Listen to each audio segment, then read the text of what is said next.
But we have gotten kinder in many ways. And you look at slavery, which is a great topic because that was ubiquitous through all of human history. Nobody doubted. Of course, they're slaves, just like there's birds, just like there's the sun. It's just slaves. It's just something. And there was a slow buildup. I remember reading about this one chap in the 18th century, living in the back then the colonies in America, and he was a Quaker, and he was considered. I read about him in a book about beards. He was castigated and made fun of because he wore a full beard in a very shaven age, but he was also a vegetarian and who advocated for the abolition of slavery, which even his fellow friends, the Quaker movement, weren't on board with yet. It was considered like a nut. What do you mean to abolish slavery? What are you talking about? The economy would collapse. What are you, my family's income is you're going to impoverish my grandmother, okay? Stuff like that. The amount of taxes we collect is very important for the empire and this and that, until gradually people began seeing it, and they would use utilitarian arguments because it's very destructive to the economy, and it's destructive to the culture and destructive to the human soul. And I believe all these are true, but if you don't believe in souls, you can look at the economy, and if you don't believe in the economy, you can look at souls. And eventually, you had, by the end of the Napoleonic War, Great Britain basically dictating to the rest of the civilized world, there will be no more slavery. And this guy on YouTube, Drakenfels, just posted another video about the West African Squadron, where they would just intercept slaving ships and hang the slavers. I mean, just hang them. It's like we're not arguing. I don't believe there was much in the way of a trial or anything. I think And it's so stupid, really, because it's just another indication of arrogance that leads to death and destruction. Slavery,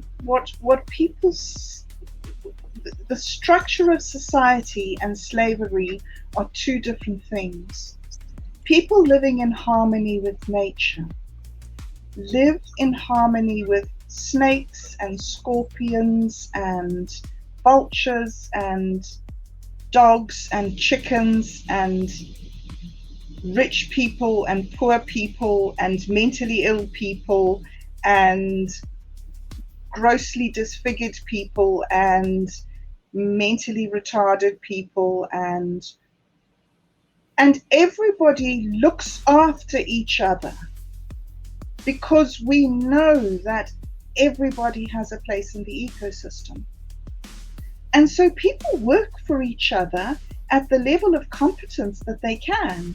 The dog catches the rats, and the chicken lays the eggs, and the one person digs the garden because he can do it, and the other person sweeps the yard. It's not slavery. People work for their place in society. And so when somebody decides to take one thing of taking people and selling them and coercing them, and then say that other people are doing that because they're doing that, that's just arrogance. That's just plain arrogance and misunderstanding. well, yeah, it also reflects as slavery, as I understand the evolution of slavery, at least the way they think, it was another outgrowth of warfare, because you had to do something with prisoners, and if you didn't want to just like kill them, they'd say, "Hey, I'll wash your socks." Okay, But they had their place in society. Oh, certainly. They were just like Oh, yeah. they just had a place. They weren't there. They weren't enslaved. They were there because, like, you go, you take the resources, you kill all the guys. What do you do with the women and children? Do you leave them there to starve? Or do you say, well, look, there's a place in our society. If you accept it, it's there. This is what the place is. They're willing, they can join or not join. It's just, this was the natural way people lived, was that they understood there was a hierarchy. They understood that there were more fortunate people and less fortunate people. And yeah, they were slaves. If you're going to fight over resources, you're going to have people that are dependent on you. You can either wipe out the whole village and be done with it, or you can be responsible for the deaths that you caused, and feed them and raise them to be productive members of your society. Doesn't need to be seen in terms of slavery. Well, yeah, and there's early cultures, and I think a key to this is the smaller, less centralized. When it's just like groups, tribal-sized groups.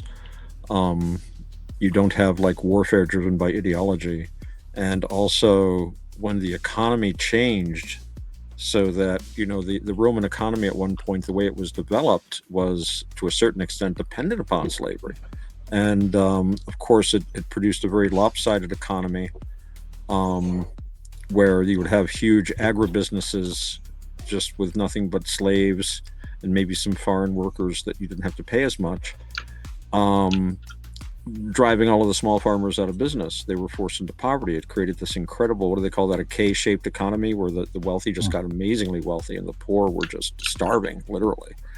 And I think you can point to slavery at that. But it's sort of that thing I talk about, how cupidity and stupidity do more than conspiracy to explain the course of history. People are short-sighted, they're greedy, and yeah, let's more slaves. Look at the, what's his name there? Octavius just made a whole bunch of money with his slave farm, and we're just going to grow cattle because that's the biggest seller. So we're not going to grow vegetables or corn, maize anymore. Well, they didn't have maize, but you know what I mean, barley and stuff and wheat. So the pork, we don't care. We can afford to buy imported wheat. Who cares about the poor, right? So it's short-sightedness and greed a lot of times just drives so much of this.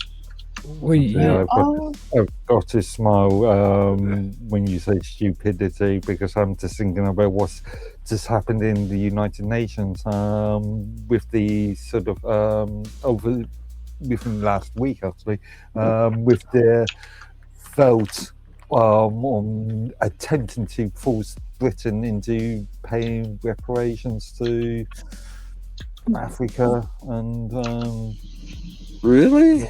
Yeah. Oh, I seem to remember something about that. I thought you guys had just finished paying off the West African Squadron and all the anti-slavery efforts from like the 19th century on. Yeah, the UN voted with I think 3 countries, 3 out of the whole load, voting against, and Britain abstaining from the vote for Britain to pay something like 13 trillion dollars, US dollars. See, this is where I get into it on historical events. Okay, like the abolishment of slavery wouldn't have happened without England. I mean, just point blank. Right. You know what I mean? So why are they even asking England for reparations, to be honest? Like, maybe they should be tipping England. Thanks a lot, man. They should be getting money for freaking. Here's 10% of our gross national product for a year, just because you're good guys. No, I don't support slavery, don't get me wrong, but at the same time, I know history. It's like the Ivory Coast. Has anybody ever heard of the Ivory Coast? If it wasn't for England abolishing slavery, none of that would have happened. But Bob does have a point too, though. It was a different slavery. What they called slaves in the ancient world were not what we had, where you deliberately have, tribes conquering other tribes just to take the slaves, just to sell, and for no other reason. And that was, a distortion of something that probably had a function in the society, because, as Bob said, everybody needs a place. Mm-hmm. Even the guy that got captured at the battle, and now he's going to wash socks, but they'll feed him anyway, and it's better than having been killed in the battle. Do you guys want to hear my beer thing again?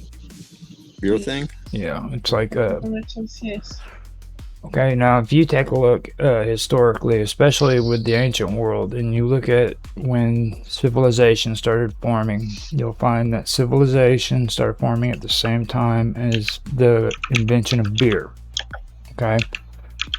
So, and I usually use this story as a way of joking around, all right? But it actually makes sense if you look at it, okay? You have a group of people who figured out how to use the ingredients around them to create beer, and they enjoyed it. And then there was this smuck over to the side who couldn't handle his alcohol.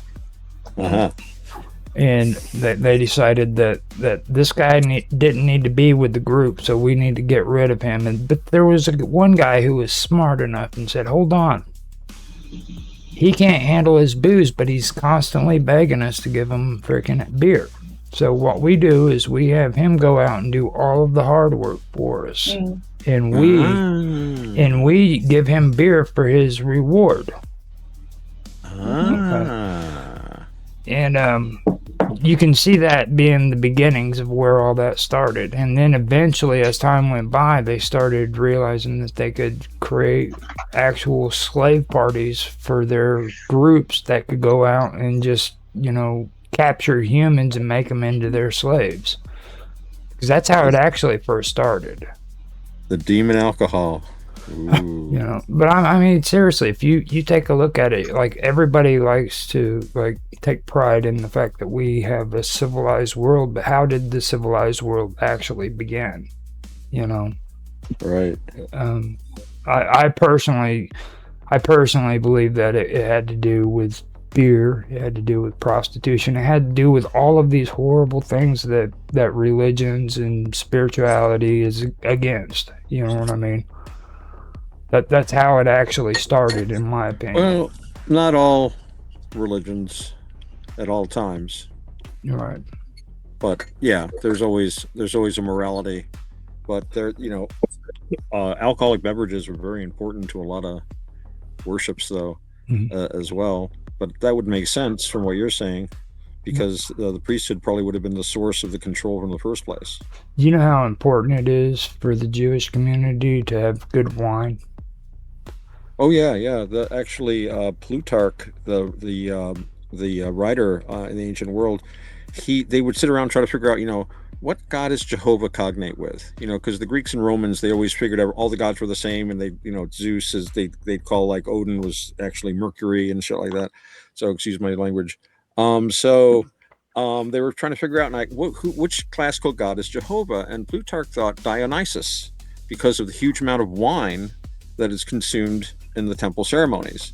And he said there was like a golden vine branch attached over the doorway of the temple, or on the lintel of the temple, and that the priest wore purple robes the color of wine, and had bells in the shape of pomegranates, which represented thunder and lightning, which were symbols of Dionysus. So I've usually heard him being more cognate with Poseidon, actually, the sea god, and Typhon, or Set. I don't know where the Saturn thing came from, except that Set sounds like Saturn. But I never really got that Jehovah is Saturn thing. I always thought he was closer to Poseidon if you were going to get classical. But the Dionysus thing is actually pretty close if you just look at the ceremonies themselves. Yeah. There's an interesting thing about the climate in the Mediterranean, that bugs grow in water. Cholera and those things grow very easily in water, and they couldn't really settle the Mediterranean region because until they discovered wine, and then they could drink wine instead of water because they were dying from the water. But when they drank the wine, they lived. And that's where wine got its association with life. Is that if you drink this wine, you won't die, but if you drink that water, you will die. Much like beer in Northern Europe. Mm-hmm. So, I guess you didn't need germ theory to notice that the person drinking the wine or the beer was still alive, and the water drinker, I'll just drink out of this pond over here. I'm sure it's fine. yeah. Now, when I look at, like, the old, they had the old hieroglyphs and old tablets and stuff that showed, like, the Sumerians